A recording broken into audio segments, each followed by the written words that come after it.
আসসালামু আলাইকুম রহমতুল্লাহি বারকাতু। বন্ধুরা, প্রথমে একটা ভিডিও দেখো, তারপর আমি কিছু বলবো।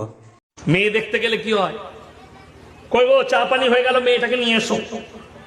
এসে হজরত বাবারে একদম এমন করে বসে আসসালামু আলাইকুম, কি বললেন, মনে হচ্ছে একদম আব্দুল কাদের জিলানী, এত আউলিয়া মনে হচ্ছে আউলিয়া। আশা করি ভিডিওটা সবাই দেখলা। এবার আমি কিছু বলি।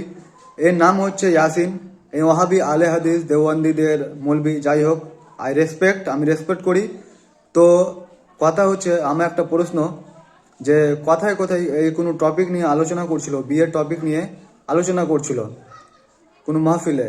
তো বিয়ে নিয়ে আলোচনা করছিল, তো আমাদের বড় পীর শেখ আব্দুল কাদের জিলানী রহমাতুল্লাহ আলাইহির নামটা কেন নিল? সেখানে মজাক উড়ানোর জন্য কেন নামটা নিল? কিরকম করছিল ভিডিওতে, রুমাল টুমাল নিয়ে, দেখতে তো পেলা সবাই। তো প্রশ্ন এটাই যে আমাদের বড় পীর শেখ আব্দুল কাদের জিলানী রহমাতুল্লাহ আলাইহির নামটা কেন আসলো এখানে? তো এই টপিক নিয়ে ওর সাথে কোনো সম্পর্ক নেই, কোনো কানেকশন নেই, তো ওর নামটা কেন আসলো? এদের ওয়াজে শোনা যায়, এদের ওয়াজ তো আমি শুনি না, বাট ফেসবুক ইনস্টাগ্রাম স্ক্রল করতে করতে 15 সেকেন্ড, 20 সেকেন্ড বা 30 সেকেন্ডের ভিডিও আসে, সেখানে এরা শুধু এদের নামাজ কায়েম করা, নামাজ ফরজ, ওইগুলো শোনা যাবে না। তোমার কি বলা হয়, রোজা ফরজ, ওটাও শোনা যাবে না এদের মুখ থেকে। জাকাত ওয়াজিব, এটাও শোনা যাবে না।